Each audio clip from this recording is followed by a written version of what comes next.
Hello everyone, my name is Swati, your English educator from Magnet Brains. Welcome. Now today we are going to talk about something as always very interesting. Do you guys read detective stories? आप में से कभी किसी ने detective stories पढ़ी है? अगर पढ़ी है तो then you surely know the name of Sherlock Holmes. Sherlock Holmes की कहानियाँ तो डेफिनेटली पढ़ी होंगी, right?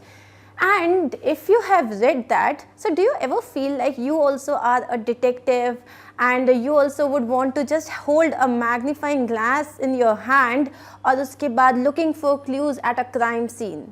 So do you ever feel like this, yes मुझ में भी कुछ डिटेक्टिव वाली बात है, मैं बहुत सारा हर चीज़ को मैं बहुत बारीकी से देखती हूँ या देखता हूँ. So if you have ever felt like that, then you are definitely like Nishad and Maya. Now Nishad and Maya are the two protagonists of our story, expert detectives. Protagonist का मतलब होता है the positive characters. जैसे कि जो hero होता है उसे हम protagonist कहते हैं और जो villain होता है उसे हम antagonist कहते हैं. So ये दो words याद रखना. Now Nishad and Maya, Nishad, अब इस पूरी जो कहानी है इसकी narrator जो है वो माया है. And ये जो story है expert detectives, it is actually an excerpt from the book novel Broken Flute written by Sharda Dwivedi. And if you ever get time, read the entire novel The Broken Flute. It is amazing. It is something that will touch your heart for sure. अब वापस हम अपनी story पे आते हैं, expert detectives. सो यहाँ पे निशाद जो है वो माया का भाई है. Maya is somewhere around 10 years old and Nishad जो है वो 7 years का है.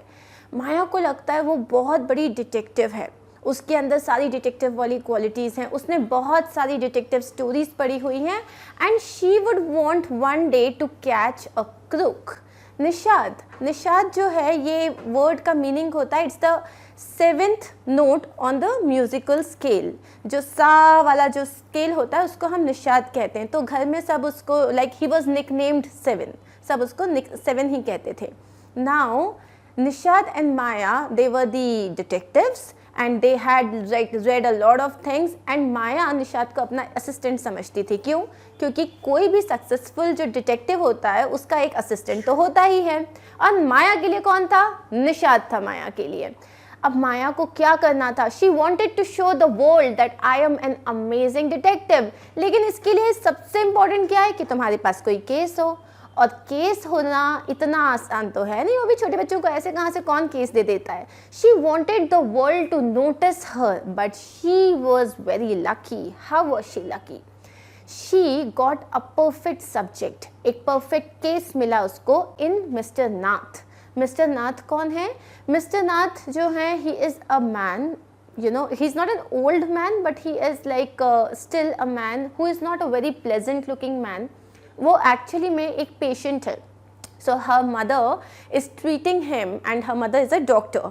सो उनकी जो ममा है उनका क्लिनिक है गिरगांव में और वहाँ पे शंकर हाउस में मिस्टर नाथ रहते हैं.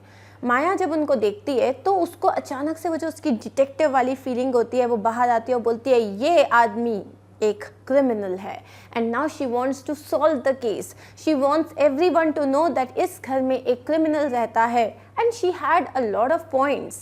सो क्या मिस्टर नाथ एक्चुअली में क्रिमिनल होते हैं? क्या माया ये केस सॉल्व कर पाती है? निशाद उसके साथ अग्री करता है या नहीं करता है? अब ये सब पढ़ने के लिए will have to read the story but since this is only an excerpt, तो अगर पूरी स्टोरी जाननी है then you will have to read the novel the broken flute. Okay, so we are going to start with the short excerpt from The Broken Flute and the name of our story is Expert Detective. So let's begin. Before we read, so whatever I told you, let's quickly have a read. Nishad, a boy of 7, also called 7 because his nickname means the 7th note on the musical scale, and his 10-year-old sister Maya are very curious about one Mr. Nath. So Nishad और माया ये लोग बहुत curious हैं जानने को, मतलब उनके बहुत इंक्विजिटिव हैं to know about mister Nath. Then one day the children's marble rolls into Mr. Nath's room and Nishad gets a chance to see him. So अब जो शंकर हाउस है इसकी डिटेल्स यहाँ नहीं दी हुई है. शंकर हाउस जो है जहाँ उनकी ममा का छोटा सा क्लिनिक है और जहाँ पे उनके सारे पेशेंट्स उनको देखने के लिए आते हैं, वहाँ पे एकदम आखिरी मतलब इट्स लाइक अ रो, और उस रो में आखिरी वाला जो घर है वो मिस्टर नाथ का होता है। तो जो हमारा निषाद है वो मार्बल से खेल रहा होता है और उसका जो एक मार्बल है वो उधर चला जाता है। तो that was the first day जब वो मिस्टर नाथ को देखता है, और वो मिस्टर नाथ को देख के बुरी तरह से डर जाता है। उसको लगता है डेफिनेटली ये कोई घोस्ट है। क्यों? बिकॉज वो उनके फेस पे स्कार्स थे एंड बर्न मार्क्स थे, और वो जो थे बहुत अनप्लेजेंट से थे। मतलब कुछ लोगों को देखते ही डर लग जाता है ना, वो वैसे दिखते थे। तो वो वहाँ से भाग जाता है and then the entire story develops there. Why is his face so? And Nishad gets a chance to see him. Is he a crook on the run? What is the meaning of a crook on the run? Crook on the run का मतलब होता है कि अगर कोई भी criminal है जो पुलिस से भाग के कहीं पे छिपा हुआ, तो he is a crook on the run. Okay? So according to them, who is he? Is he a crook on the run? Why is his face badly scarred?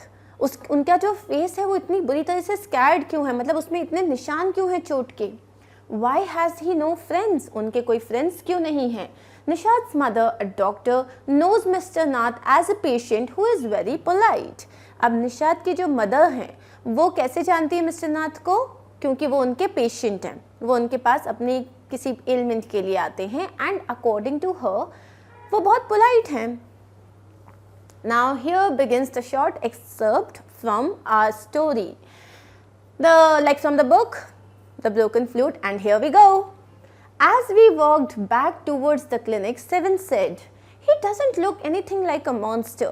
So अब जो actually अगर Broken Flute से थोड़ा सा समझा जाए तो माया और निषाद जो है वो उसको देखते हैं. पहले उनको लगता है कोई भूत है. लेटर दे रियलाइज़ कि वो मिस्टर नाथ हैं. उनकी मॉम बताती है नहीं वो तो मिस्टर नाथ हैं. तो उनको ये तो समझ में आ जाता है वो भूत नहीं है, लेकिन उनको ये लगता है कि वो आदमी वहाँ अकेला क्यों रहता है. कभी वो कहीं बाहर काम करने नहीं जाता, वो कभी ये नहीं करता, कभी वो नहीं करता. उनके दिमाग में बहुत सारे क्वेश्चंस आ जाते हैं. अब ये डिस्कशन हो रहा है. सो he doesn't look anything like a monster, Maya. But did you see how thin he is? अब निषाद जो है वो बहुत ही सेंटी इमोशनल टाइप का बंदा है. तो बोलता है माया मुझे नहीं लगता, मतलब वो मुझे कहीं से मॉन्स्टर जैसे नहीं लगते. इनफैक्ट तुमने देखा है वो कितने थिन हैं, वो कितने दुबले पतले हैं. Maya he is very poor and can't afford to eat. उसे क्या लगता है? माया मुझे लगता है वो बहुत ज़्यादा पुअर है. He is very poor and he can not even afford to eat. उनके पास पैसा नहीं है to buy enough food and eat. He can't be poor if he is a crook on the run. माया के दिमाग में क्या था? That he is definitely a criminal and Maya wanted to prove it somehow. So माया ने क्या बोला? No, he is a crook on the run. He is probably got millions of rupees stashed away somewhere in that room. So माया का perception क्या था? उसकी theory अलग थी. उसने बोला नहीं, उनके पास मिलियंस ऑफ रुपीज़ हैं and somewhere it is stashed away in the room. मतलब उन्होंने वो जो पूरा खजाना है, उनका जो ट्रेजर है, वो उन्होंने इस रूम में कहीं स्टैश मतलब छुपाया हुआ है. It's hidden somewhere in a secret place. Do you really think he is a criminal Maya? He doesn't look like one. Nishad ने क्या कहा? माया सचमुच तुमको वो कोई क्रिमिनल जैसे लगते हैं? मतलब मुझे तो वो बिल्कुल भी वैसे नहीं लगते. Nishad here look doubtful. उसको काफ़ी सारे डाउट्स थे. Of course he is one. Seven, I said, and he certainly isn't starving. So माया ने कहा of course, मुझे तो कंफर्म है कि वो एक क्रिमिनल है और उनको कोई वो भूख से मर नहीं रही. Starving means when you are dying because of hunger. जान निकल रही आपकी भूख के मारे. Mr. Mehta told us that Ramesh brings his meals up from the restaurant downstairs.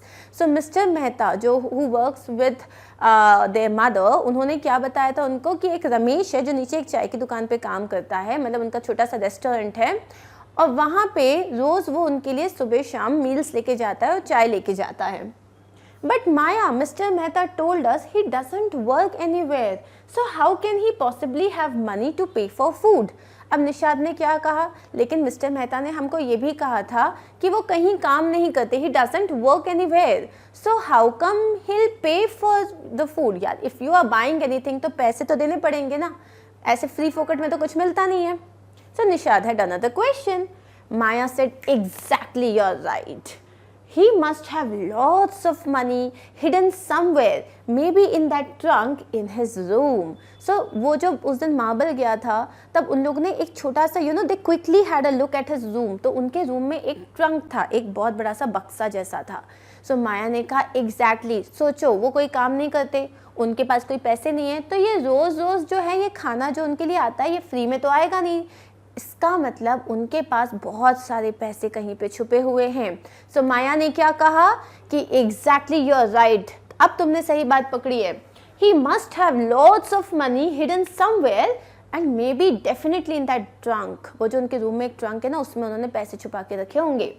It's probably full of silver and gold and Jules and so अब माया जो थी उसका जो इमेजिनेटिव माइंड था वो चला जा रहा था. उसने बोला अरे उसके अंदर तो हीरे मोती जवाहरात, मतलब it felt like she is in some pirate की स्टोरी पढ़ रही है वो, और उसके पास बहुत सारा खजाना है. What rubbish, Nishad interrupted. I know I am right stupid, I told him. अब ये जो दोनों जो सिबलिंग्स थे, भाई बहन थे, इन दोनों के बीच में बहस होने लग गई.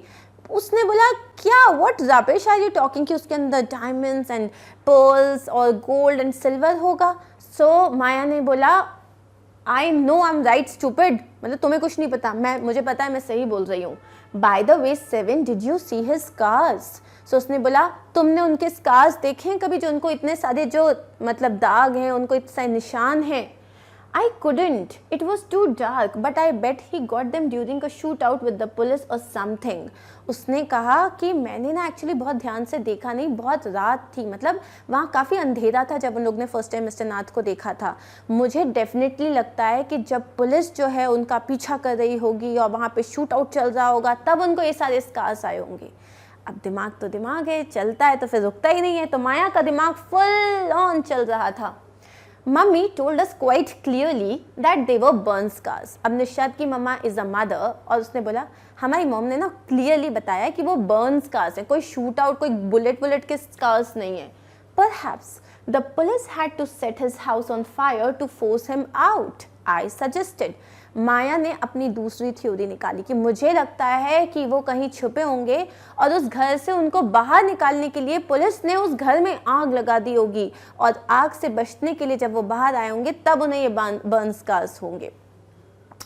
Seven looked unsure. सेवन ऐसे देख रहा था, मतलब क्या बोल रहे हो, कुछ भी. So on the Monday following Mama's birthday, Seven went alone with her to the clinic at Girgaon as I was spending the evening with a school friend. अब उनकी मम्मा का बर्थडे था, सो मम्मा के बर्थडे के नेक्स्ट डे सेवन अकेले ही मम्मा के साथ clinic गया. वाई? बिकॉज माया जो थी वो अपने फ्रेंड्स के साथ आउट थी, मतलब she must be parting with her friends. So Seven अकेले गया था. When they returned, Nishad told me he had been to see Mr. Nath, and I felt most annoyed that I hadn't been there. So अब जब वो लोग वहाँ से वापस आ गए तो निशाद ने उन्हें बताया कि वो जो था मिस्टर नाथ से मिला था. अब ये क्या हो गया, माया के लिए तो वो केस है and she wanted to know a lot more about Mr. Nath. So Maya was totally disappointed, she was annoyed, like she was totally disturbed कि यार ये क्या है, तुम मिल लिए मैं नहीं मिल पाई. Seven had been quite upset about Mr. Nath's gaunt appearance and was sure that he was starving. Seven mister Nath से जब मिला था तो वो बहुत अपसेट हो गया था, looking at how lean and thin he was, as if वो कुछ नहीं खाते, ही स्टार्विंग, तो वो बहुत ज़्यादा सैड हो गया था. गॉन्ट अपीयरेंस का मतलब क्या होता है, extremely thin and bony as from great hunger. तो जो लोग एकदम भूख से जो उनकी हालत एकदम ख़राब हो जाती है, जिन्हें खाने को नहीं मिलता, वो कितने दुबले पतले, ऐसा लगता है बोनी स्ट्रक्चर है, हड्डियाँ दिखती रहती हैं. सो मिस्टर नाथ का स्ट्रक्चर कुछ वैसा था and Nishad was feeling really bad for him कि यार something is wrong over here. He told me he had knocked loudly on Mr. Nath's door that evening and said, "Open the door quickly, Mr. Nath." Nishad ने माया को बताया वहाँ से आने के बाद कि उसने वो उस दिन मिस्टर नाथ के घर गया और वहाँ उसने ज़ोर से उनका दरवाज़ा नॉक किया and he asked him to come out quickly. The man had opened it and asked him, "Lost another marble?" He had obviously recognized my brother. So Nishad ने माया को क्या बताया कि जैसे ही मैंने दरवाज़ा खटखटाया, he opened the door and he asked me that क्यों तुम्हारा कोई सा मार्बल फिर से घूम गया है क्या. तो ऑब्वियसली इसका मतलब वो निशाद को पहचान गए थे। No, said Nishad, he had taken the man's hand in his own and thrust a bar of chocolate into it. So उसने क्या किया? नहीं, उसने बोला नहीं, he took that man's hand और उसके पास एक चॉकलेट थी, उसको फटाक से रख दिया। thrust का मतलब क्या होता है? to push forcibly, मतलब आपको लेना ही पड़ेगा जो होता है ना, लिया और उसने उनके हाथ में रख दिया। Did you get a chance to peek into the trunk, Seven? तो अब माया को क्या लगा? ऑफ कोर्स चॉकलेट दिए तो उन्होंने घर के अंदर बुलाया होगा, उसने हो सकता है ट्रंक देखा, उसके अंदर क्या है देखा, तो उसने क्वेश्चन किया, oh did you get a chance to peek into the trunk? Seven ने क्या कहा? Nishad looks disappointed. He did not even ask me in, he said. Nishad said no, उन्होंने तो मुझे घर के अंदर तक नहीं बुलाया। Next, then he smiled, but I did find out something, Maya. I went down to the restaurant where Ramesh works and talked to him. तो अब ये डिटेक्टिव्स थे, दिमाग चल रहा था इन लोगों का, तो उसने क्या बोला? नहीं माया, बट मैंने एक और काम किया, मैं रमेश के पास गया बात करने के लिए, जो नीचे रेस्टोरेंट में जो इसके लिए इनके लिए खाना लेके आता है, चाय लेके आता है, तो मैं रमेश के पास गया और मैंने उससे बात करी। Good for you, Mr. Detective, I said, patting him on the back. Now Maya was so proud of her brother कि वाह यार क्या काम किया है, वो उसने उसको pat him on the back मतलब शाबाशी दिया। I hope you questioned him properly. माया का क्वेश्चन, सीनियर डिटेक्टिव है वो, तो उसने बोला I hope you questioned him properly. सारे क्वेश्चन ठीक से पूछे थे उनसे। Seven looked pleased. Seven looked pleased मतलब हाँ मैंने सारे क्वेश्चंस पूछे थे। Ramesh told me that he takes 2 meals for Mr. Nath every morning and evening. Ramesh ने क्या बताया कि every morning and evening वो 2 meals लेके जाता है मिस्टर नाथ के लिए, मतलब सुबह का खाना और शाम का खाना। And 2 cups of tea, 1 in the morning and 1 in the afternoon. और 2 बार टी लेके जाता है, एक बार सुबह और एक बार आफ्टरनून में। Ramesh says he is not very particular about what he eats. It's always the same food, 2 chapatis, some dal and a vegetable. Ramesh ने बताया कि नहीं, उनके साथ ऐसा कुछ नहीं कि आज मुझे खाने में ये चाहिए या आज ये ऑर्डर कर रहा हूँ या आज कुछ अच्छा खाना है, वो हमेशा एक जैसा खाना खाते हैं। So 2 चपातीस, थोड़ी सी दाल और सब्जी and that is it. Mr. Nath pays cash and tips well. अब ये रमेश ने एक बहुत पते की बात बताई कि वो जो है वो हमेशा कैश में पे करते हैं और जो टिप होता है मतलब जो एक्स्ट्रा मनी आप खुश हो कि आप वेटर को देते हो या आप अपने वेंडर को देते हो तो वो बहुत अच्छी टिप भी पे करते हैं। Ramesh told me something strange, Maya. Seven added. Almost every Sunday he carries 2 lunches for to Mr. Nath's room and the same man is with him. Each time he is tall, fair, stout and wears spectacles. Ramesh ने एक और information दी उन लोगों को। क्या दिया कि हर Sunday को वो एक लंच की जगह 2 लंच लेके जाता है। क्यों? क्योंकि every Sunday there is a man who comes to visit mister Nath, और वो जो मैन है he is tall and he stout and he even wears spectacles. अब ये बंदा कौन है जो मिस्टर नाथ से मिलने जाता है? अब ये तो एक्सपर्ट्स बताएंगे हमारे। Ramesh says his visitor talks a lot, unlike Mr. Nath who hardly speaks. Ramesh ने क्या बताया कि जो विजिटर, जो मैन उनसे मिलने आता है वो तो बड़ी सारी बातें करता है, लेकिन मिस्टर नाथ तो बिल्कुल ज़्यादा बात नहीं करते। Well done, Nishad. I told him, now that we have made some progress with our enquiries, we will have to sort out all the facts like expert detectives so that we can trap the crook.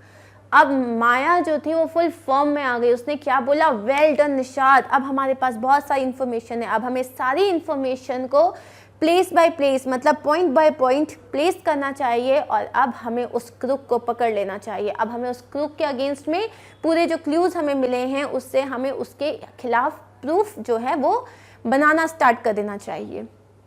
How you do go on Maya? Seven side.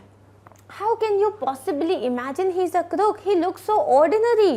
So Nishad ने बोला तुम क्या क्या सोचती हो, तुम कितना बोलती हो, तुम्हें कैसे लगता है that he is a criminal? वो तो कितने ordinary से लगते हैं। Criminals can look quite ordinary, smarty. I retorted. Did you see the picture of the Hyderabadi housebreaker in the papers yesterday? He looked like any man on the street. उसने बोला, ओह smarty, जो ये criminals है ना, they also look very normal. And then she retorted मतलब क्या होता है, अ सीवियर रिप्लाई, लाइक एकदम से आप जैसी कोई कुछ किसी ने कुछ कहा तो हम जो फटाक से आंसर देते हैं वो भी थोड़ा सा सिंसियरली, सीवियरली, मतलब किसी को गलत साबित करते हुए जब हम आंसर देते हैं उसको हम बोलते हैं रिटॉर्टेड.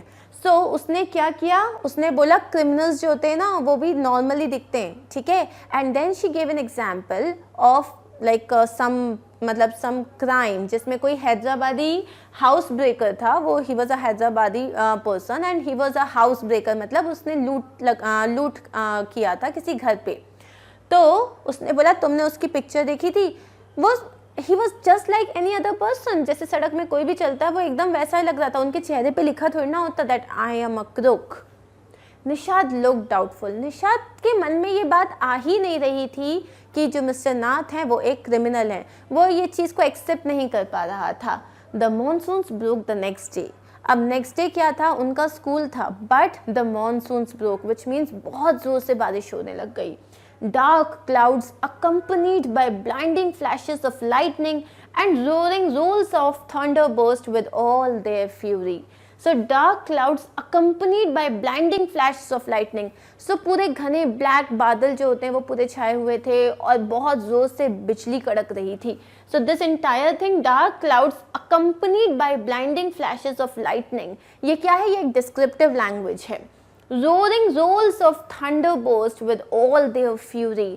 मतलब जो बिजली थी ऐसा लग रहा था वो बहुत ज़्यादा एंग्री है और वो अपनी पूरी फ्यूरी मतलब एंगर में वो कड़क रही थी. Flooding the streets with a heavy downpour.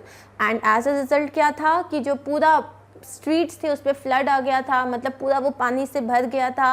And ना बसेस चल सकती थी ना कार्स चल सकते थे. It was a heavy downpour. School was to have reopened after the summer holidays, but no traffic could move through the flooded roads and there was an unexpected holiday. अब इनकी summer vacations खत्म हुई थी and then the schools were about to begin. But unfortunately or fortunately, because of this unexpected rains, पूरा flood आ गया, मतलब पूरा पानी से भर गया सारी roads and उनको एक unexpected holiday मिल गई. I thought I would spend the time usefully. I sat at my desk in our bedroom with a sheet of paper before me. So माया ने क्या सोचा, माया ने सोचा अब आज का दिन तो मैं वेस्ट नहीं करने वाली, मैं एक डिटेक्टिव हूँ, मेरे पास कितने सारे क्लूज हैं. तो she took a paper and she sat on her desk और वहाँ पे she started to make note of everything. Now before we move ahead and get to know आगे क्या होता है, a quick comprehension check. What did Nishad give Mr. Nath and why? Nishad ने mister नाथ को क्या दिया था, चॉकलेट दी थी आज. So Nishad gave a bar of chocolate to Mr. Nath and thank you so much. So bar of chocolate दी थी मिस्टर नाथ को, ये हमारा फर्स्ट पॉइंट हो गया. He did so because of the lean appearance of mister Nath which suggested that he was starving. क्यों दी थी उसने चॉकलेट, क्योंकि उसको बहुत पिटी फील हो रहा था, उसको उन पे बहुत दया आ रही थी, उसको लग रहा था शायद इन्हें खाने को नहीं मिलता जिसकी वजह से ये इतने थिन एंड लीन हैं. सो उनके लीन अपीयरेंस के कारण उसको ये लगा that he was starving and that's why he gave a bar of chocolate to mister Nath. Okay, let's move on to our next question. What is strange about Mr. Nath's Sundays? Mr. Nath के जो Sundays होते हैं उसमें क्या different बात है? यार ये आंसर बहुत ईजी है, जल्दी बताओ. सो द आंसर इज कि उस दिन उनसे कोई एक आदमी मिलने आता है. उस दिन जो रमेश है वो उनके लिए 2 लंच लेके जाता है और वो जो आदमी है वो कैसा दिखता है, वो टॉल है, वो स्टाउट है और वो स्पेक्टिकल्स पहनता है, वो बहुत सारी बातें करता है. बस अब हमें इससे ही आंसर को हमें फ्रेम करना है. सो हम देखते हैं अपना आंसर कैसे फ्रेम करेंगे. The strange thing about mister Nath Sundays is that, यहाँ तक तो हमने क्वेश्चन से ले लिया. There was a particular visitor. There was a particular visitor. Particular visitor का मतलब होता है एक ही विजिटर जो रोज हर संडे आता था. There was a particular visitor who used to visit every Sunday, जो हर संडे उन्हें विजिट करता था. And both of them used to have lunch together. और दोनों क्या करते थे, साथ में लंच करते थे. सो हमारा आंसर कैसा आएगा, एक पर्टिकुलर विजिटर था जो हर संडे को आता था एंड वो दोनों साथ में लंच करते थे. हो गया याद? आई एम श्योर हो गया होगा. Next one, so let's move on. Why did Nishad and Maya get a holiday? क्यों उनको हॉलीडे मिला था? क्यों उनको हॉलीडे मिला था? उनको हॉलीडे इसीलिए मिला था क्योंकि बहुत ज़्यादा हैवी डाउनपोर हो गया था, जिसकी वजह से मतलब फ्लड आ गया था and all the like transportation was stopped. अब हम इस आंसर को देखते हैं हमें कैसे फ्रेम करना है. Nishad and Maya got a holiday because, यहाँ तक तो हमारा क्वेश्चन हो गया, ऑफ द बैड वेदर. पहला पॉइंट क्या हो गया? Bad weather, right. It was raining heavily and the streets of the city were flooded with the downpour. Very simple answer कि बहुत ज़्यादा ज़ोर से बारिश हो रही थी. It was raining heavily and उसकी वजह से जो streets थी they were flooded with the downpour. Done? So first point हो गया, it was a bad weather. Second point, बहुत ज़्यादा ज़ोर से बारिश हो रही थी and the streets were flooded with downpour. Only 3 points यार, come on. So done. Moving forward with our story. I wrote in large block letters, catching a crook. Now Maya wanted to use this day, the unexpected holiday, in the best possible way. And she had only one thing on her mind. What was it? To catch the crook. And who was the crook according to her? The crook was Mr. Nath. वो Mr. Nath को catch करना चाहती थी. वो world को बताना चाहती थी that you know she has done something. She wanted to get noticed. Expert detectives Nishad and Maya Pandit by appointment to the whole world. अब इसका मतलब क्या होता है by appointment to the whole world? इसका मतलब होता है officially chosen by someone important. So officially chosen, और किसने उन्हें चूज किया था? सोसाइटी ने चूज किया था because she was doing something for the society.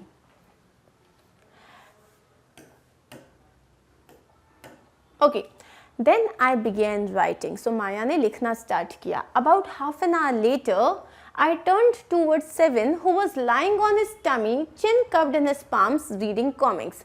अब Seven जो था, he was not at all interested in this. तो वो मस्त क्या कर रहा था?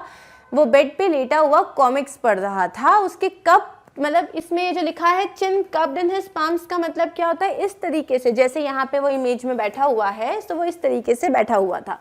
एंड आधे घंटे तक माया ने अपने नोट पे काम किया. उसने सारे पॉइंट्स जो थे वो लिखे and then she started talking to Nishad. Want to hear what I have written? I asked. So उसने बहुत ही प्राइड के साथ क्या बोला कि क्या तुम जानना चाहते हो मैंने क्या लिखा है Nishad?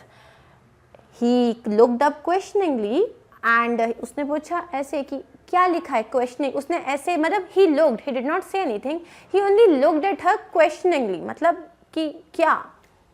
I have listed all the facts we know about Mr. Nath, which might help us to trap him. उसने बोला मुझे जितने भी मिस्टर नाथ के बारे में जितने भी हमको फैक्ट्स पता हैं मैंने वो सब लिख लिए. अब हम उनको इजीली ट्रैप कर सकते हैं. Want to hear? उसने बोला जानना चाहते हो क्या क्या लिखा है मैंने? सेवन ने नॉड किया. नॉड मतलब उसने हाँ कहा. Fact number 1, I read his name is Mr. Nath. We must discover his first name. Do you think that's his real name, Maya? Now माया ने बोला फर्स्ट फैक्ट ये है हमें उनका फर्स्ट नेम ही नहीं पता है. उनका नाम हमें मिस्टर नाथ पता है. So we do not know his first name. So Nishad ने कहा do you think that's his real name Maya? हो सकता है उनका नाम कुछ और हो. Probably not. माया ने बोला हो सकता है ये उनका असली नाम ही नहीं है. Most crooks have an alias. Alias का मतलब क्या होता है? जब आप अपनी कोई एक झूठी पहचान बनाते हो. Alias means an alternate name. झूठी पहचान जो बनाते हो, हमने देखी है ना बहुत सारी मूवीज़ में वो डिफरेंट नाम से अपने मतलब कोई काम करता है या किसी से बात करता है, उसको बोलते हैं एलियस. सो उसने बोला जितने भी क्रूक्स होते हैं, जितने भी ये क्रिमिनल्स होते हैं ना, ये अपना एक और नाम रख लेते हैं. I added a big question mark after Nath. Fact number 2. So now mister Nath के बाद उसने एक बड़ा सा क्वेश्चन मार्क लगाया कि एक्चुअली इनका नाम क्या है अपनी लिस्ट में. अब she started continuing like okay the fact number 2 is I read on the tenants at Shankar house say he is mad, strange and unfriendly. अब जो शंकर हाउस में बाकी के लोग रहते हैं उन्होंने मिस्टर नाथ के बारे में क्या बताया, दैट ही इज मैड. कुछ लोगों ने बोला वो तो पागल आदमी है, कुछ लोगों ने बोला वो बहुत ही स्ट्रेंज है, अजीब से हैं, और कुछ ने कहा वो बहुत अनफ्रेंडली है, मतलब वो किसी से अच्छे से बात नहीं करते. So this was her second fact. What was her third fact? Number 3, he doesn't talk to anyone and is mannerless. So जब वो फर्स्ट टाइम लोग उनसे मिले थे तो उन्होंने उनको बस भगा दिया था वहाँ से कि जाओ यहाँ से, बस मार्बल ली उनने और वो चले गए. तो मिस्टर नाथ जो थे वो मैनरलेस है, उन्हें किसी से बात करना पसंद नहीं है. This was a third fact. But he did talk to us Maya and mama says he is very polite. Nishad ने क्या कहा, बट ये फैक्ट तो गलत है. मम्मा ने कहा है वो बहुत पोलाइट है, उन्होंने हमसे तो बात करी है. He only talked to us because he had to, I said, and since he was under mama's medical treatment, he had to be polite. उसने बोला नहीं, उसने हमसे क्यों बात की, क्योंकि उसे करना पड़ा. और मम्मा से वो क्यों पोलाइट हैं? बिकॉज मम्मा उन्हें ट्रीट कर रही है, तो अपने डॉक्टर से कोई बदतमीजी से क्यों बात करेगा. Fact number 4, he doesn't receive any letters. 7 ने नोट किया, हाँ ये तो तुम कह रही हो सही, मतलब क्या उनके कोई रिलेटिव्स नहीं है, क्या उनकी कोई फैमिली नहीं है. He doesn't receive any letters. Number 5, he has been living in room number 10 of Shankar house for more than a year. अब वहाँ पे लोग रेंट पे रहते थे, तो उसने बोला ये जो मिस्टर नाथ हैं ये शंकर हाउस में ऑलमोस्ट 1 साल से ज़्यादा टाइम से रह रहे हैं. नंबर 6 क्या था? He doesn't work and sits in his room all day. Mister Nath job क्यों नहीं करते, वो किसी तरीके का काम क्यों नहीं करते? How can he sit in his room all day? Number 7, the kids in Shankar house and even some of the grown ups are scared of him. उसके बाद 7th पॉइंट क्या था कि जो शंकर हाउस के जो बहुत सारे किड्स हैं उसमें, और जो कुछ ग्रोन अप्स हैं, they are scared of him. Might be because he is unfriendly, might be because he is mannerless, or he doesn't talk to anyone, or maybe the way he looks. So people are scared of him. Number 8, he has no visitors except for a spectacled, fair, fat man who visits him on Sundays for lunch. उसने क्या कहा?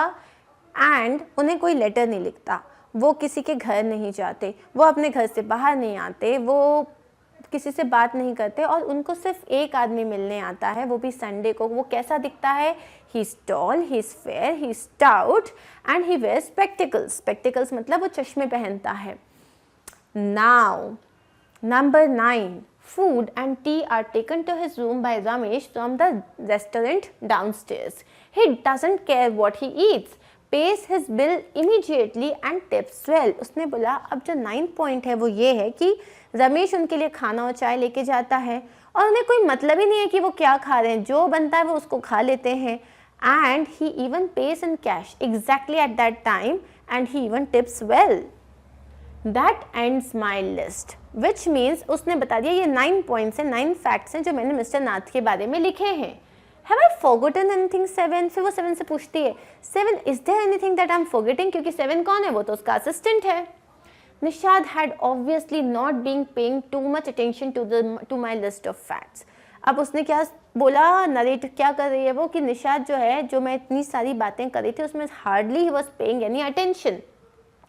All he could say was, poor man Maya, he must be so lonely if he doesn't have any friends. सो यहाँ माया proof करने की कोशिश कर रही है कि वो एक क्रिमिनल है, और निशाद ने सब सुनने के बाद क्या कहा, हाय बेचारा आदमी, कितना अजीब लगता होगा ना, उनके तो कोई फ्रेंड्स भी नहीं है. How can a crook have friends, idiot, I almost shouted. So Maya का दिमाग खराब हो गया, ऑलमोस्ट चिल्ला के क्या बोली कि एक क्रिमिनल के फ्रेंड्स कैसे हो सकते हैं. At least he has one friend, the one who meets him on Sundays, said Nishad. Nishad ने कहा ऐसा नहीं कि उसके कोई फ्रेंड नहीं है, एक फ्रेंड तो है ना जो संडे को उससे मिलने के लिए आता है. A brilliant thought occurred to me just then. Maya के दिमाग में एक बात आई, अच्छा हाँ ये बात तो सही है. That man must be mister Nath's accomplish in crime. वो जो आदमी है वो ज़रूर मिस्टर नाथ का क्राइम पार्टनर है. अकम्प्लिस का मतलब क्या होता है? अ हेल्पर इन क्राइम. तो बोले ये ज़रूर उनका पार्टनर है. I said maybe he keeps all the loot and he comes now and then to give part of it to his partner Mr. Nath for expenses. अब माया ने अपनी अलग थ्योरी भिड़ाई. क्या थी उसकी थ्योरी? कि मुझे लगता है जो पूरा लूट का जो पैसा है, ये लोग जितने भी क्राइम्स करते हैं, तो पूरी जो लूट का पैसा होता है वो आदमी रखता है और हर संडे को आके ये इनको थोड़े से पैसे दे देता है ताकि he can pay for his expenses. That's it. I am sure I'm right. If you insist on calling him a criminal, I don't think I want to discuss anything with you, Maya. So Maya was so proud of herself. उसने बोला अब तो मैंने ये पूरी जो theory है prove कर दी है. So he is a criminal. The man who visits him on Sundays is his criminal, like his crime partner, and he pays him like money. जितना भी लूट का जो थोड़ा उनका हिस्सा है, so he pays him why? So that he can look for his expenses. Maya was totally satisfied with her entire theory. और निशाद का दिमाग खराब है. उसने बोला अगर तुमको एक बार भी अब ये प्रूव करना है या यही बात करनी है कि वो क्रिमिनल है तो मुझे तुमसे बात ही नहीं करनी है. Said Nishad angrily, he can't be such a bad man if he gives Ramesh such generous tips. उसने बोला कि अगर वो रमेश को इतने सारे पैसे देते हैं, इतनी अच्छी टिप देते हैं, तो वो इतने बुरे आदमी कैसे हो सकते हैं. Ramesh probably knows something about his past, so Mr. Nath must be bribing him to keep quiet. अब इस माया ने पक्का बहुत सारी डिटेक्टिव स्टोरीज पढ़ी थी, तो वो क्या बोलती है, ज़रूर जो रमेश है वो इनके बारे में कुछ जानता है. So what is mister Nath doing? Mister Nath is bribing him. वो उसको पैसा दे रहे हैं ताकि वो अपना मुंह बंद रखे, वो किसी को उनके सीक्रेट्स रिवील नहीं करे. Nishad glared at me with his arms tightly crossed across his chest. Nishad अपने जो उसके आर्म्स थे उसने उसको क्रॉस किया और वो ऐसे ग्लेयर मतलब बहुत ही गुस्से से मेरी तरफ देख रहा था. I was beginning to get fed up with him. अब माया जो थी उसको लग रहा था वो बहुत अमेजिंग काम कर रही है, उसकी थ्योरी एकदम परफेक्ट जा रही है, उसने बहुत सारे प्रूफ्स इकट्ठे कर लिए हैं. So she want Nishad to jump in her excitement. वो चाहती थी निशाद भी उतने ही अच्छे से रिएक्ट करे, but Nishad totally opposite react कर रहा था. तो लास्ट में उसका दिमाग खराब हो गया. She was fed up. And how can we make any progress with our investigations if you take that attitude 7. तो उसने क्या बोला, अगर तुम इस तरीके से बात करोगे, अगर तुम्हारा एटीट्यूड ये रहेगा तो हम ये पूरी इन्वेस्टिगेशन को कंप्लीट कैसे कर पाएंगे. I asked, I'll cooperate only if you give up this idea about him being an escaped crook. उसने बोला मैं तुम्हारी हेल्प करूँगा और मैं इस इन्वेस्टिगेशन में तुम्हारा साथ भी दूंगा only when you will stop calling him a criminal. Mr. Nath is not a criminal and I believe that. और अगर तुम उनको क्रिमिनल बोलोगी तो मुझे तुम्हारे साथ काम ही नहीं करना. You really make me angry. I almost hit him. उसको इतना दिमाग खराब हो गया तो she said that तुम मुझे बहुत ज़्यादा गुस्सा दिला रहे हो और वो उसको मारने ही वाली थी. I make you angry, you stupid oaf, I shouted. Okay, so मतलब निशाद ने बोला तुम मेरा बहुत दिमाग खराब हो रही है. तो ये लाइन निशाद ने कहा था कि you really make me angry, you know. तो उसका दिमाग खराब हो गया माया को. माया ने बोला तुमको मैं गुस्सा दिला रही हूँ, तुम मुझे गुस्सा दिला रहे हो. You stupid oaf. oaf का मतलब क्या होता है, एक stupid person. You make me mad. What is the point of all these inquiries if he is not a crook? माया ने बोला तुम्हारा दिमाग खराब है, तुम बोल रहे हो तुम मेरे को इन्वेस्टिगेशन में हेल्प करोगे, but for that I have to believe that he is not a crook. अरे the investigation is only about him being a crook. मैं ये इन्वेस्टिगेट कर रही हूँ that how I can prove that he is a criminal. तुम्हारा दिमाग खराब हो गया, तुम totally you have lost it. If you think he is a nobody, what's the idea of bothering about him? Please tell me. उसने निशाद से बोला अगर तुम्हारे हिसाब से he is not a crook and he is just any other person, तो इनके बारे में पता लगाने का मतलब ही क्या है. Nishad look thoughtful. निशाद को लगा ये बात भी सही है, जब ये आदमी ने कुछ किया नहीं है तो इनके बारे में हम पता क्या लगा रहे हैं. I would like to find out why he is so thin and why he is so lonely. I want to know why he doesn't have any friends and lives alone. Nishad ने बोला मुझे ये इन्वेस्टिगेट करना है that why is he so thin. जब इनके लिए सुबह शाम खाना जाता है तो ये इतने दुबले क्यों हैं. Second, I want to know why is he so lonely. उनके लिए कोई लेटर्स नहीं आते, उनसे कोई मिलने नहीं आता ज़्यादा, मतलब apart from that one man, and he doesn't go out and talk. So why is he like this? I would want to know why he doesn't have any friends and lives alone. सो निशाद ने बोला I want to investigate but I want to investigate about these things. Try to understand 7. I told him if he has lived in Shankar house for a year and hasn't made a single friend, there is something wrong. अब वो वापस अपनी theory को के बारे में बात करती है कि अगर वो शंकर हाउस में ऑलमोस्ट 1 साल से ज़्यादा टाइम से रह रहे हैं और वहाँ के लोग कितने फ्रेंडली हैं, उसके बाद भी अगर उन्होंने कोई फ्रेंड्स नहीं बनाए हैं तो उनके साथ definitely there is something wrong. He is obviously scared that someone will recognize him and give him up to the cops. उनको पक्का यही डर रहता है that somebody will recognize him. कोई उनको पहचान जाएगा और कोई पुलिस को बुला के उनको पुलिस के हवाले कर देगा. Maybe no one has tried to make friends with him. Nishad protested. Why should anyone bother? You have seen what a nasty bear he is, I said. So उसने निशाद ने कहा कि हो सकता है कभी किसी ने ट्राई ही नहीं किया हो उनसे फ्रेंडशिप करने के लिए. So now, why should anyone bother? You know?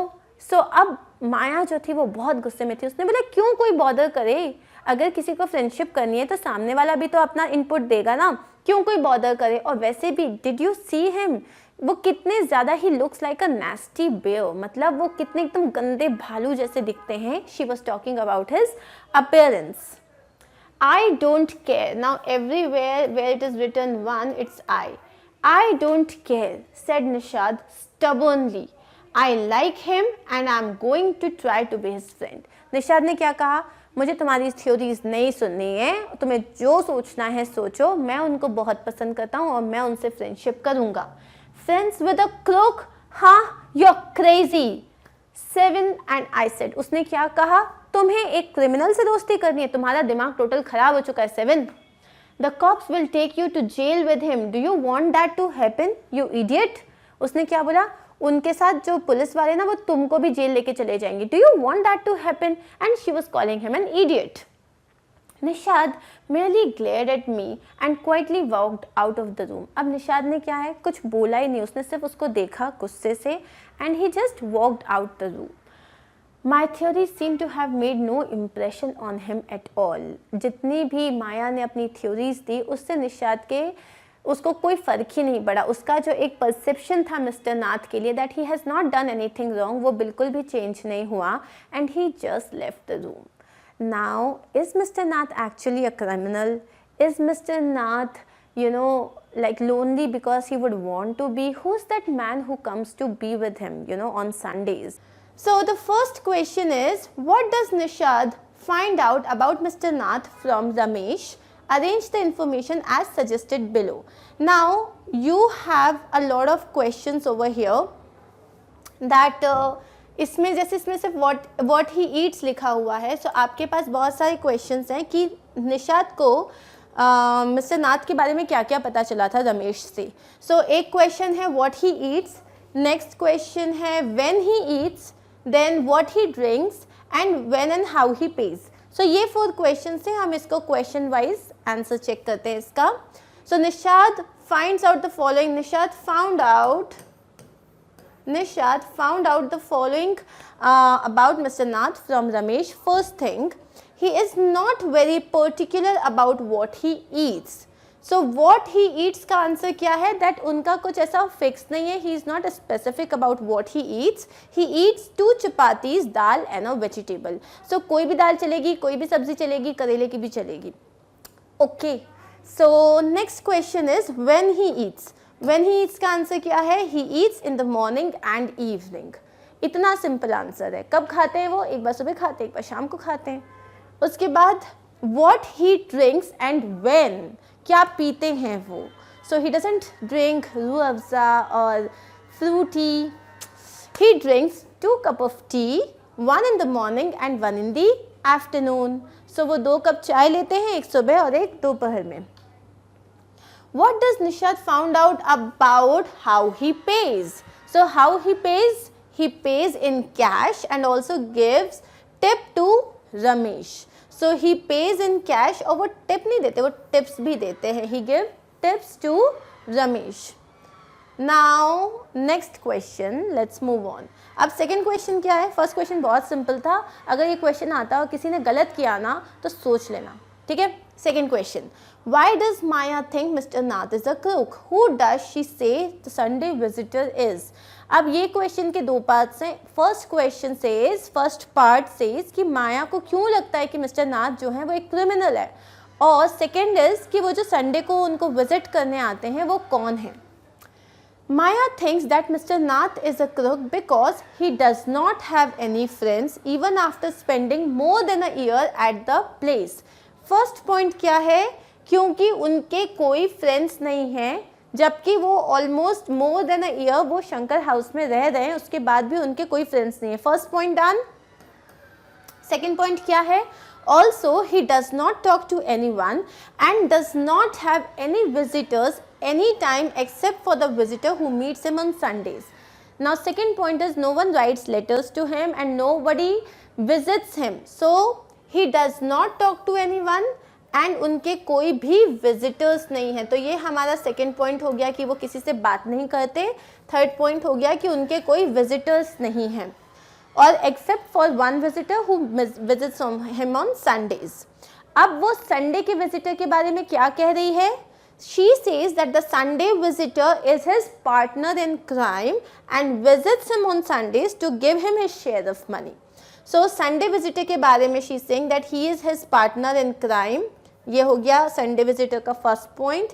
And वो क्यों विजिट करते हैं? To give him his share of money. ये हो गया हमारा सेकेंड पॉइंट.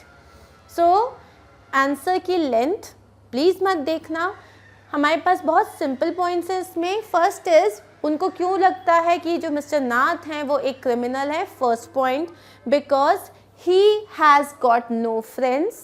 ठीक है, he has been living at Shankar house for more than an year, but उनके कोई फ्रेंड्स नहीं है. सेकेंड, उनको वो किसी से बात नहीं करते एंड उनके कोई विजिटर्स नहीं है. Okay, so first, he has no friends, he has spent a lot of time at that place but still he has no friends. Second point, he doesn't talk to anyone. Third point, उनके कोई visitors नहीं है, और जो उनका visitor है he is his partner in crime, जो कि comes to visit him only to pay his share of money.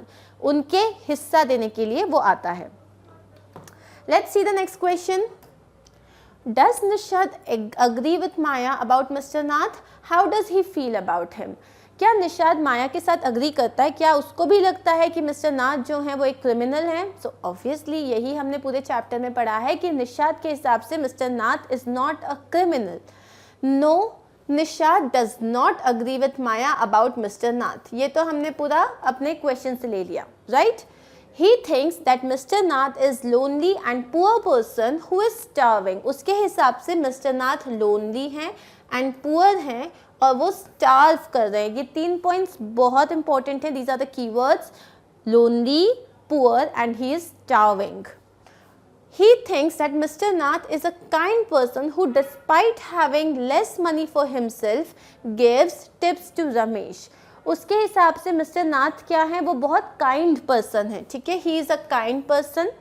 Despite मतलब बावजूद इसके कि उनके पास बहुत कम मनी है खुद के लिए, वो उसके बाद भी रमेश को काफ़ी सारी टिप्स देते हैं. मतलब उसको बहुत अच्छे से टिप करते हैं, उसको पैसे देते हैं. सो हमारा आंसर बहुत सिंपल है. मिस निशाद अग्री नहीं करता. उसके हिसाब से वो कैसे हैं? वो लोनली हैं, वो पुअर हैं और वो स्टार्व कर रहे हैं. And he is a kind person. जब उनके पास खुद के पास बहुत ज़्यादा पैसे नहीं है, उसके बाद भी वो रमेश को अच्छे से टिप्स देते हैं. ओके, नेक्स्ट इज, अब ये जो वर्ड है tip, the word tip has only 3 letters but many meanings. ये जो वर्ड है टिप, इसके बहुत सारे मीनिंग्स हैं. Match the word with its meanings below. अब यहाँ पे जैसे है फिंगर टिप्स. ठीक है, for example, I know all the tables till 30 on my finger tips. मतलब मुझे बहुत अच्छे से याद है. The tip of your knows, right? Tip the water out of the bucket. Have something on the tip of your tongue and tip the boat over. So tip जो है, जब हम इसे एज अ फ्रेज यूज़ करते हैं, किसी भी phrase में यूज़ करते हैं, तो टिप है तो सिर्फ 3 letter का वर्ड, बट उसमें बहुत सारे मीनिंग्स फॉर्म होते हैं. तो अब हम सीधा इसके मीनिंग्स में जाते हैं. सो यहाँ पे आ जाते हैं. सो फिंगर टिप्स का मतलब क्या होता है? The end of one's fingers. ये जो हमारे एंड हैं फिंगर्स के, उसको हम कहते हैं finger tip. For example, I have applied something on my finger tip, और all these answers I have learned them well, these are on my fingertips। मतलब मैं तो एक बार में यूं ही बता सकता हूँ। सो फिंगर टिप का आंसर होता है the end of one's fingers. The tip of your nose, the pointed end of your nose. Tip of your nose means pointed end of your nose. अब इसको हम यूजुअली सेंटेंस में कैसे use करते हैं? दैट उसको तो हमेशा गुस्सा नाक पे चढ़ा होता है। His anger, he is always you know, his anger is at the tip of his nose. उसका जो गुस्सा है is at the tip of his nose, मतलब कुछ हुआ नहीं, सबसे पहले गुस्सा सामने आ जाता है। The tip the water out of the bucket, empty a bucket by tilting it. Tip the bucket, tip the water out of the bucket मतलब जो आपका बकेट है उसको आप टेढ़ा कर दो, उसको टिल्ट करो so that the water can go out. खाली करना है अगर बकेट को। सो टिप का मतलब यहाँ पे क्या होता है? खाली करना। Next is have something on the tip of your tongue, be about to say something। For example, हम कभी बोलते हैं ना, अरे आपने तो मेरे मुंह की बात छीन ली, या ये तो मैं कहने वाली थी। So in English how do we say, अरे that was on the tip of my tongue, or you can say the same suggestion was on the tip of my tongue। इसको usually use करना कैसे use करोगे? That like suppose I asked you something, you will say अरे ma'am that the answer was on the tip of my tongue, मतलब मैं तो बस कहने ही वाली थी। Okay, be about to say something. Tip the boat over मतलब make the boat overturn. How would you use it? There was a huge wave which tipped the boat over, जिसने बोट को पलट दिया। टिप द बोट ओवर मतलब boat को overturn कर देना। आगे देखते हैं, टिप हिम अ रुपी मतलब उसको give him a rupee to thank him. हम कभी किसी को टिप क्यों देते हैं? उसका मतलब होता है जैसे हम उनसे बहुत खुश हैं, हमें उनकी सर्विस बहुत अच्छी लगी। जैसे हम किसी रेस्टोरेंट में जाते हैं तो हम वेटर को टिप देते हैं if he has serviced us well, so to thank him, right. Next one is the tip of the bat, the end of the bat. Tip of the bat मतलब जैसे आपके पास ये अगर पूरा एक बैट है, क्या बैट बनाया है मैंने, so this is the tip of the bat. Okay, now the police were tipped of, the police were tipped of. यहाँ पे टिप का मतलब क्या होता है कि पुलिस को खबर मिली थी, उनको उनके जो खबरी थे उन्होंने खबर दी थी, तो उनको एक वार्निंग मिली थी, उनको एक टिप मिली थी। So the police were tipped off का मीनिंग हो जाएगा द पुलिस वर टोल्ड और warned. If you take my tip, यहाँ पे टिप का मतलब क्या होता है? If you take my advice और my suggestion. If you take my tip, please read all these things carefully, look at the video properly so that you can get good marks in your exams. So this is my tip to you. The bat tipped the ball, इसका मतलब क्या है? The bat lightly touched the ball. So suppose जो ball है वो बहुत fast आ रही है, आप उसमें स्क्वायर कट नहीं मार सकते, आप उसमें छक्का नहीं मार सकते, चौका नहीं मार सकते, तो अपन क्या करते हैं? उसको सिर्फ टिप कर देते हैं, राइट। सो वो जो बोरिंग पार्ट होता है ना गेम का, क्रिकेट का, सो टिप करना मतलब उसको बस टच कर देना so that you can distract the ball. So this is the bat tipped the ball. अगर इसमें कोई भी डाउट होता है तो प्लीज़ पूछ लेना, लेकिन एग्जाम में कोई गलती करके मत आना। Next one is the words helper, companion, partner and accomplice have very similar meaning, but each word is typically used in certain phrases. Can you fill in the blanks below with the most commonly used words? A dictionary may help you. अच्छा, ये जो word है helper मतलब जो आपकी help करता है, companion मतलब जो आपके साथ काम करता है और आपकी help करता है, partner मतलब जो आपके साथ काम करता है, आपकी हेल्प करता है, and accomplish is also the same. लेकिन क्या हम बोलते हैं ये मेरा बिजनेस पार्टनर है, या हम बोलते हैं ये मेरा बिजनेस हेल्पर है? सो हम डिफरेंट वर्ड्स के साथ डिफरेंट वर्ड्स यूज़ करते हैं, राइट। सो अब हम क्विकली देख लेते हैं, हमारे पास यहाँ पे 4 वर्ड्स हैं, so 8। Okay, so we have got total 8 words. Let's see, business के साथ क्या आएगा? Business partner. सो ये मेरा बिजनेस पार्टनर है। My dash on the journey, अगर जर्नी में आपका साथी होता है, जैसे हम बोलते हैं companion. I am mother's little helper, मतलब मैं अपनी मम्मा की छोटी सी हेल्पर हूँ. A faithful dash such is a dog. अब यहाँ पे फेथफुल के साथ क्या आएगा? A faithful companion. तो हम सीधे इसमें आंसर्स में चले जाते हैं. A faithful companion such is a dog. Find a good helper, जैसे अगर आपको घर में मेड चाहिए तो हम बोलते हैं find a good helper. Tennis, golf, bridge, partner. अगर आपके साथ कोई खेलता है तो अपन क्या बोलते हैं? अरे वो तो मेरा टेनिस पार्टनर है, या वो मेरा क्रिकेट पार्टनर है, या वो मेरा गोल्फ पार्टनर है. His accomplice is his criminal activities. अब अकम्प्लिस कहाँ यूज होता है? जहाँ पे a partner but in crime. So ऐसे जाके मत बोलना वहाँ पे कि अरे ये तो मेरा फ्रेंड है, ही इज माई अकम्प्लिस. तो पता चल जाएगा वो तुम्हारे सारे जो क्राइम्स तुम करते हो उसका वो तुम्हारा पार्टनर है. जितनी भी तुम अपनी मिस्चीवियस हरकतें करते हो ना, उसमें वो तुम्हारा पार्टनर हो जाएगा. उसको फ्रेंड ही कहना या कंपेनियन कहना.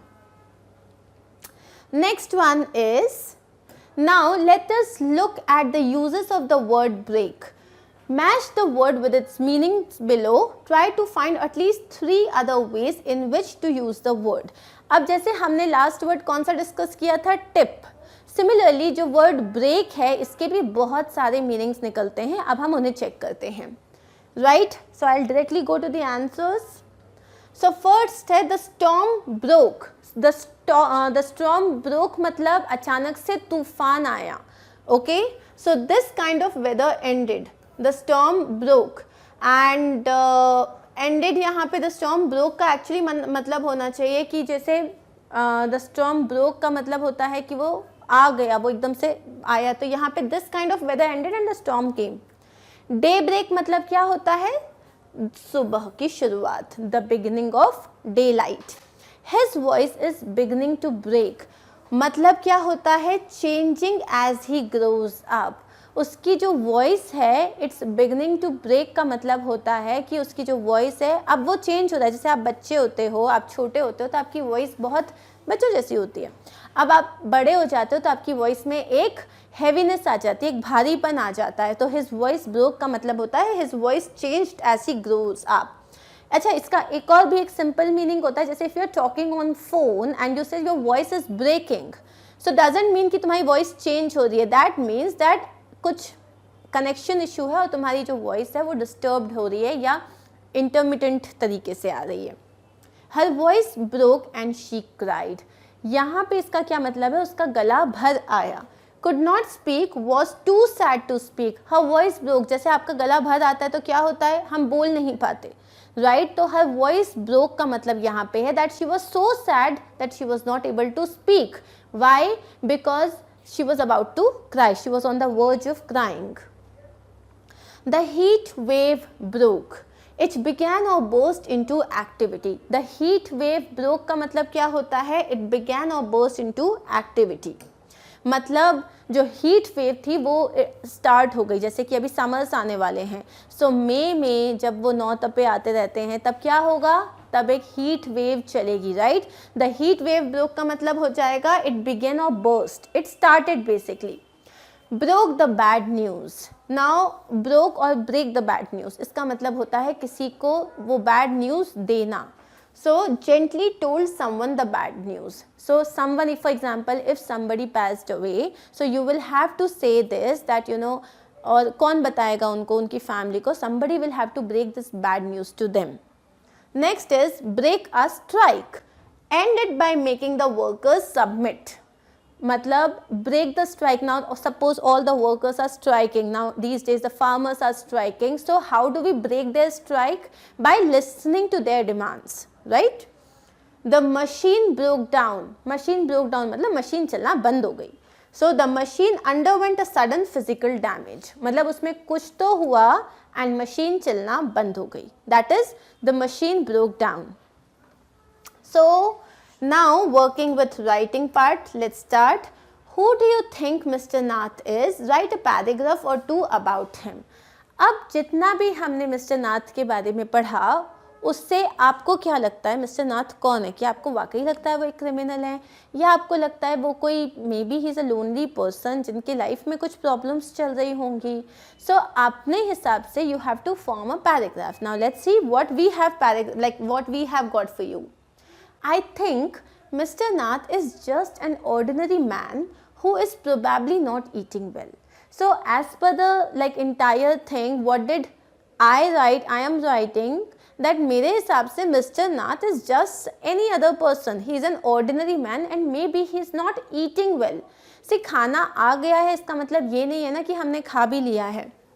He might be an introvert, which is why he does not have friends and visitors. Introvert का मतलब क्या होता है? A person who's shy, who would not go to the other person and introduce him or be very friendly. So there are two words, introvert and extrovert. Introvert का मतलब होता है जो लोग अपने आप में रहना पसंद करते हैं, जो ज़्यादा घुलते मिलते नहीं हैं लोगों से. So वो ऐसा नहीं है कि वो नहीं चाहते, लेकिन वो पसंद नहीं करते, वो लोग अपनी ही दुनिया में रहना पसंद करते हैं. और एक्सट्रोवर्ट कैसे होते हैं? जो किसी से भी जाके बात कर लेते हैं, जो एकदम अपने मतलब मौजी होते हैं, उनको कोई प्रॉब्लम नहीं होती किसी के साथ भी इंटरेक्ट करने में. So what have we written here? That he might be an introvert and which is why he does not have friends and visitors. अब वो क्योंकि इंट्रोवर्ट है इसलिए उनके फ्रेंड्स और विजिटर्स नहीं हैं. He might enjoy being alone than having company of many others. जो introverts होते हैं वो उनको instead of being in a crowd and all, उनको ऐसा लगता है शांति सी कोई शांति वाली place हो, and he doesn't want a lot of people, maybe a few of very close people. Otherwise he is a happy person living alone. So the same thing we have written here for Mr. Nath. He is very lean because he does not take meals properly. मतलब वो काफ़ी दुबले हैं क्योंकि वो ठीक से खाना नहीं खाते. He is not even particular about the food. ये हमने सुना था, जो रमेश ने कहा था कि वो कुछ भी खा लेते हैं. He is not at all particular about the food. He just needs 2 chapatis, dal and a vegetable. So it can be any dal, it can be any vegetable. He consults Nishad's mother, who is a doctor. मतलब there is something wrong with him. उनको कोई बीमारी है या कोई तकलीफ है जिसकी वजह से he is going to Nishad's mother. This means that he has some ailment. Ailment का मतलब क्या होता है? किसी भी तरीके की कोई बीमारी या कोई तकलीफ. That can be another reason why he prefers to be alone, and maybe he is suffering from some disease जिसकी वजह से वो अकेला रहना चाहते हैं. Next is, he also has scars on his face which make people think that he is some crook. उनके face पे scars हैं. Maybe he met with an accident, maybe उनके साथ कुछ tragedy हुई होगी. So he has got scars on his face और उसकी वजह से लोगों को लगता है that he is a criminal. But the scars might be of some accident. The visitor who comes every Sunday might be a family member or a close relative who comes to ensure that Mr. Nath is keeping well. अब जो Sunday को उनसे मिलने आते हैं, हो सकता है वो कोई फैमिली मेम्बर हो या हो सकता है वो कोई क्लोज रिलेटिव हो जो सिर्फ उनका हालचाल पूछने के लिए आते हैं. So this is how we wrote a small paragraph about Mr. Nath. If you want to add any information that you have in your mind, you can definitely do that. But if you do, you have to share it with me. Okay, now let's go to the last question of this chapter. What else do you think Nishad and Maya will find out about him? How? Will they ever be friends? Think about these questions and write a paragraph or two to continue the story. Now basically these questions are where you have to think. Okay, so I'll just give you a small example and you can frame your own paragraph. So the question says कि निशाद और माया के दिमाग में और क्या आता है, उनको और क्या पता चलेगा मिस्टर नाथ के बारे में, और क्या वो कभी फ्रेंड्स बनेंगे. I think Nishad and Maya will find out that Mr. Nath is a good person but an introvert. So मेरे हिसाब से मुझे लगता है उनको ये पता चलेगा at the end of the story कि वो बहुत अच्छे आदमी थे, लेकिन हो सकता है वो एक introvert हो जो reserved रहते हैं. They might even get to know that Mr. Nath is working from home because he does not keep well. So we all have been working from home because of this corona. हो सकता है उनका काम ही ऐसा हो जिसमें उन्हें work from home हो. Maybe because he is not keeping well. Now that is the reason he prefers being at home and not have visitors. Maybe जो भी उनकी बीमारी है उसकी वजह से since he is working from home he doesn't go and meet a lot of people, और इसलिए उनके पास visitors भी नहीं होते हैं. उसलिए क्या होता है, इसलिए they might become friends later, especially Nishad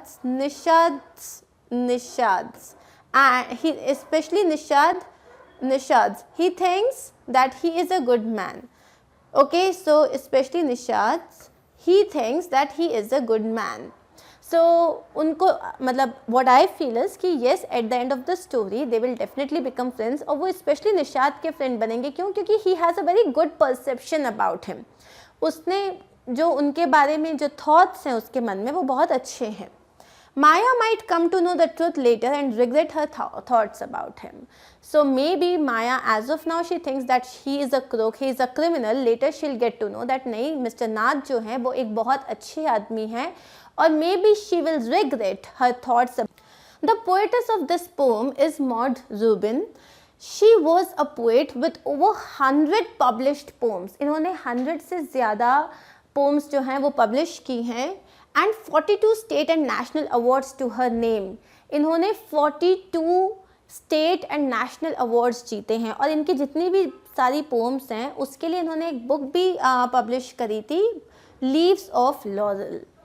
The poem beautifully captures the movement of the much familiar and mundane objects around us, which in today's time are a very essential part of our existence. So इन्होंने जितनी भी poems लिखी हैं वो बहुत ही common और बहुत ही boring और मंडेन चीज़ों के बारे में लिखी हैं, लेकिन जो कि हमारे लिए बहुत एसेंशियल हैं. Now let's start with our poem. Once there was a talking fan. Electrical his chatter. I couldn't quite hear what he said and I hope it doesn't matter. So once there was a talking fan. So the poet is saying that once there was a talking fan. A fan cannot talk. So what was the talking all about? Electrical his chatter. Chatter मतलब क्या होता है? Talk informally about unimportant matters. जैसे अगर हम अपने friends के साथ बात करते हैं तो क्या है, हम कुछ भी बात करते हैं, it's not even important, it's like just कुछ भी. सो वो उसको बोलते हैं chatter. So this was an electrical chatter. मतलब इलेक्ट्रिकल चैटर अब क्या बोलना चाह रहा है पोएट, जब हमारा जो फ़ैन होता है अगर उसके जो पार्ट्स होते हैं उसमें फ्रिक्शन होता है और वो आपस में जो है टकराते हैं तो उसमें से एक साउंड आता है. और हम मोस्टली एक आध बार तो आपने सुना ही होगा, फ़ैन अजीब सी आवाज़ करता है. सो वो आवाज़ आ रही है एंड उस आवाज़ को वो बोल रहा है कि वो जो फ़ैन है वो चैटर कर रहा है, मतलब वो बात कर रहा है. उसकी चैटर कैसी है? इलेक्ट्रिकल है. I couldn't quite hear what he said and I hope it doesn't matter. मतलब मेरे को समझ नहीं आ रहा है कि वो एग्जैक्टली क्या बोलना चाह रहा है, लेकिन मुझे लगता है इतना कोई ज़रूरी भी नहीं है. सो आई couldn't quite hear what he said. मतलब this fan is saying something and what are we like, there is one important thing that we should understand here. Electrical his chatter. Okay, so electrical his chatter and this his and here what he said. Basically again we are giving human attributes to this non-living thing. So what is the poetic device that we are using here? We are using personification, right? So once there was a talking fan, electrical his chatter. I couldn't quite hear what he said and I hope it doesn't matter. मतलब something he said but क्या बोला उसने? I don't even know. Because one day somebody oiled his little whirling motor. So एक दिन क्या किया, किसी ने उसकी जो छोटी सी जो whirling means घूमता हुआ, राउंड एंड राउंड जो घूमता है, उसकी जो whirling मोटर थी ऊपर, उसको किसी ने ऑयल किया. मतलब उसमें अब वो फ्रिक्शन था, मतलब कोई चीज़ रगड़ रही थी तो क्या किया उन्होंने, उसके ऊपर ऑयल डाल दिया तो वो स्मूथली चलने लग गया. So because one day somebody oiled his little whirling motor and all the mystery was spoiled, he ran as still as water. तो जैसे ये ऑयलिंग हो गई सो उसमें जो फ्रिक्शन क्रिएट हो रहा था वो फ्रिक्शन ख़त्म हो गया and now that it is oiled पूरी मिस्ट्री ख़त्म हो गई. Why? Because now there is no chatter, there is no electrical chatter, the fan is running as smooth as water. Now that was a very little poem and let's have a quick look at the summary to understand it better. But before that let's also look at the rhyming scheme because I got a lot of comments that ma'am let's also discuss the rhyming scheme. अच्छा, rhyming scheme कैसे discuss करते हैं? So you have to look at the last word of all the lines. So the first word is fan. ठीक है, तो अब हम इसको ए दे देते हैं, ठीक है, fan. Now only listen to the sound of the last word. Second word is chatter. अब फैन और chatter, do they sound same? No. So अब हम इसको बी कर देते हैं. Third is I couldn't quite hear what he said. अब said भी फैन और चैटर के साथ साउंड नहीं कर रहा है सिमिलर, सो अब इसको हम सी कह देते हैं. And I hope it doesn't matter. अब ये जो मैटर है ये किसके साथ सिमिलर साउंड कर रहा है? चैटर के साथ, तो हम इसको वापस बी नाम दे देंगे. तो जो सेम साउंड करते हैं उनको हम सेम वर्ड्स देंगे, सेम लेटर से रिप्रेजेंट करेंगे, और जो नहीं सेम साउंड करते हैं उन्हें हम डिफरेंट लेटर से रिप्रेजेंट करेंगे. आगे की पोम देखते हैं. Oiled, let me clear this. So oiled A हो जाएगा, मोटर बी हो जाएगा, because they do not sound same. Spoiled, अब ये स्पॉइल्ड जो है again it sound same, right. So ये हो जाएगा ए, ऑयल्ड और spoiled, so they sound same. And water, motor and water, so ये साउंड सेम कर रहे हैं, तो इसकी हो जाएगी rhyming scheme A B A B. और पहले वाली की हमारी राइमिंग स्कीम क्या थी? जो पहला वाला हमारा पैराग्राफ था उसकी राइमिंग स्कीम थी A, then chatter is B, said is C and matter is again B. तो इस पैराग्राफ की राइमिंग स्कीम क्या हुई? A, B, C, B. इस तरीके से हमें किसी भी पोएम की राइमिंग स्कीम समझ में आती है. I hope you understand. Rhyming scheme के लिए the only thing that you have to understand is the last word of every line. उसके सिर्फ साउंड पे फोकस करना है, and then this is how you have to do it. Okay, now let's move further. Let's quickly look at the summary. So the poem discusses the movement of a ceiling fan which creates a lot of noise while moving. So this fan, it has some functional issue, कुछ frictional problem है जिसकी वजह से उसमें काफ़ी ज़्यादा आवाज़ आ रही है. The poet discusses the sound made by the ceiling fan comparing it to a human chatter. सो अब जो ये हमारा पोएट है, ये जो उस फैन की आवाज़ आ रही है, जो इसकी इलेक्ट्रिकल आवाज़ आ रही है, उसको वो किससे कंपेयर कर रहा है? एक ह्यूमन चैटर से कंपेयर कर रहा है. दो अननोन एंड इनकम्प्रहेंसिबल. अननोन है, उसको वो पता नहीं वो क्या है, एंड इनकम्प्रहेंसिबल का मतलब जिसे आप कॉम्प्रिहेंड नहीं कर सकते, जिसे आप समझ नहीं सकते. सो उसमें से कुछ आवाज़ आ रही है, पोएट को लग रहा है वो उनसे कुछ कहना चाह रहा है लेकिन उसको समझ नहीं आ रहा है. He further adds that it is not fruitful either trying to understand the sound of the fan. So जो line थी that it doesn't even matter, उसका मतलब क्या था? that yes, the fan is trying to say something, but I don't think it is important. It's okay if I do not understand. That it's not fruitful मतलब ऐसा कोई बहुत important result नहीं आएगा उससे trying to understand the sound of the fan. One day, somebody oiled the noisy fan with an understanding that the engine needs servicing. So, obviously, घर में किसी ने एक मैकेनिक को बुलाया, right? Who understood that वो जो आवाज़ आ रही है वो क्यों आ रही है? Because it needs some servicing, it needs some oil. और किसी ने आके उसमें oil लगा दिया. The smoothness, if its movement does not satisfy the craving of a curious mind. अब वो जो स्मूथनेस आ गई है, now the fan is running as still as water, कोई आवाज़ नहीं आ रही है, बट लेकिन जो मेरा क्यूरियस माइंड था जिसमें लग रहा था मुझे इसमें ज़रूर कोई मिस्ट्री है, उसका क्या? मेरी तो पूरी मिस्ट्री ही स्पॉइल हो गई, क्योंकि now there is no chatter. Now अब मुझे नहीं समझ में आ रहा मुझसे क्या कहना चाह रहा था. कहीं मुझसे ये तो नहीं कहना चाह रहा था कि मुझे बंद कर दो, या ये कि मुझे नीचे आने का मन कर रहा है, या ये कि मुझे घूमने जाना है. यू नो, इट्स लाइक जो इमेजिन करना है कर सकते हो. We have got a beautiful mind. हम हर चीज़ को देख के उसके बारे में कुछ कह सकते हैं, हर चीज़ के बारे में कुछ लिख सकते हैं. And I am sure all my kids out there, they are very imaginative. So सोचो, आसपास की चीज़ों को देखो, maybe you will find some mystery somewhere. So this was the summary of our poem. Now we will start with the poetic devices and everything that we have used here. So the poetic device that we have used here is personification. His chatter and you know he was oiled. So हर जगह हमने fan को ऐसे treat किया है जैसे कि वो कोई ह्यूमन है, राइट? तो हमने उसमें ह्यूमन एट्रीब्यूट्स दिए हैं, इसको हम कहते हैं पर्सोनिफिकेशन। टोन कैसा है इसका?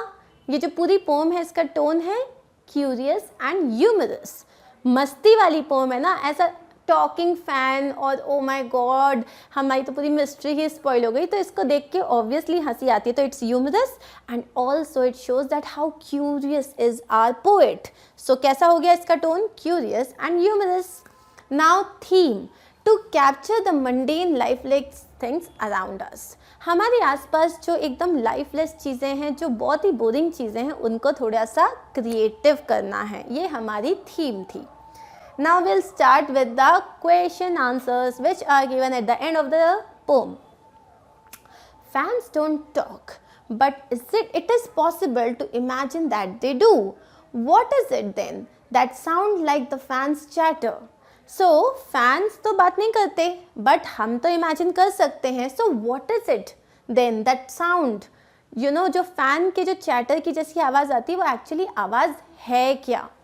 The noise created by the fan's motor due to lack of oiling was being compared to the fan's chatter. मतलब वो जो आवाज़ आ रही थी, क्यों आ रही थी कि फ़ैन में जो उसकी जो मोटर थी उसमें प्रॉपरली ऑयलिंग नहीं हुई थी, जिसकी वजह से उसके पार्ट्स में फ्रिक्शन आ रहा था, उसकी वजह से जो आवाज़ क्रिएट हो रही थी उसको हमने कंपेयर किया है एक फ़ैन के चैटर से. So please understand this answer again.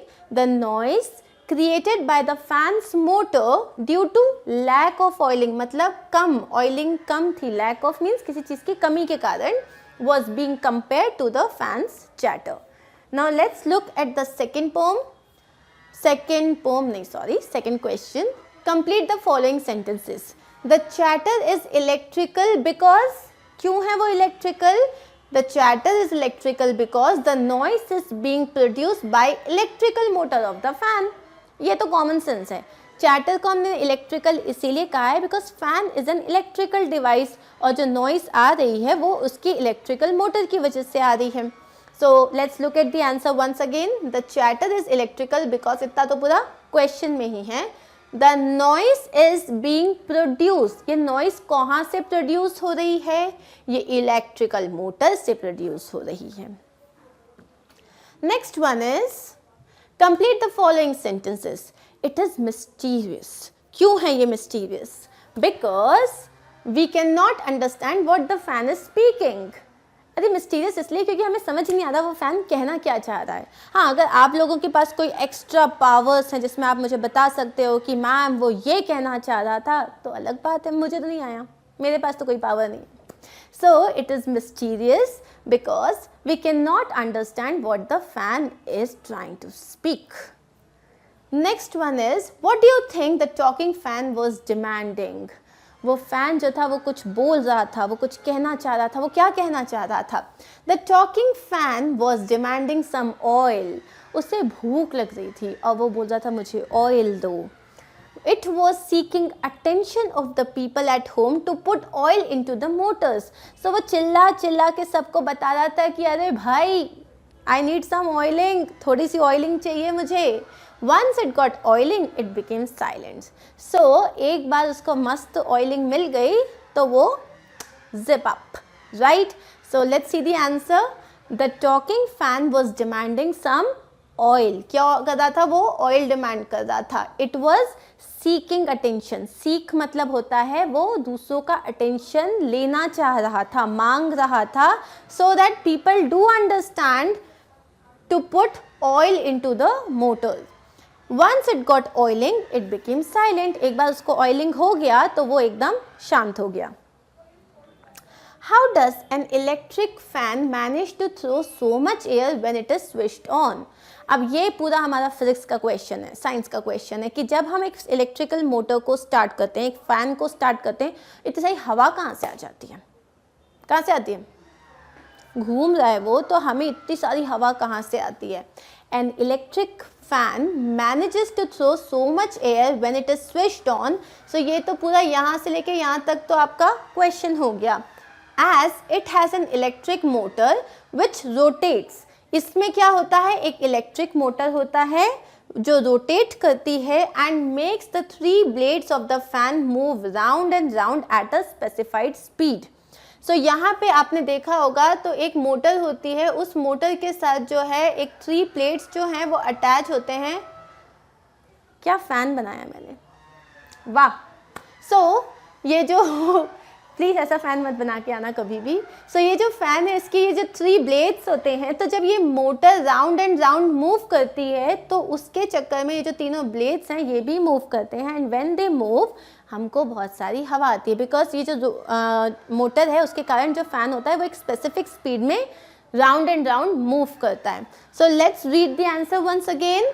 An electric fan manages to throw so much air when it is switched on as it has an electric motor. It has an electric motor which rotates, जो कि rotate करती है and makes the 3 blades of the fan move round and round at a specific speed. एक particular speed में, जिसकी speed आप बढ़ा भी सकते हो और कम भी कर सकते हो, right?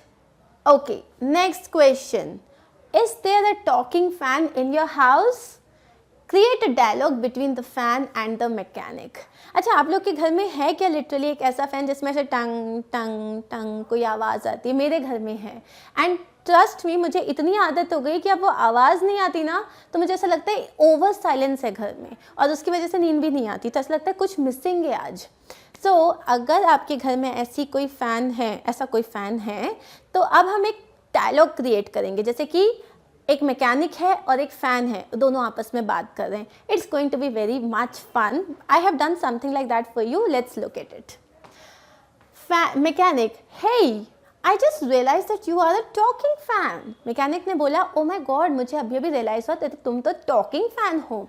O thank God, I do talk, yes I do talk, it's just that people don't listen. So fan ने क्या बोला, oh thank God, yes I am a talking fan, but लोग सुनते ही नहीं है, people don't listen. Mechanic, all right, so tell me what is the matter. Mechanic ने बोला, oh all right, no problem, I am there to listen to you, what's the matter. Fan, I need some oiling, my motor is struggling to rotate. मुझे थोड़े oil की ज़रूरत है, मेरी motor जो है वो घूम नहीं पा रही है। Mechanic, oh I will put oil in the motor now. Fan, thank you so much. Mechanic, अब उसने ऑयलिंग कर दिया है, how does it feel now. Fan, you were a lifesaver, thanks a lot.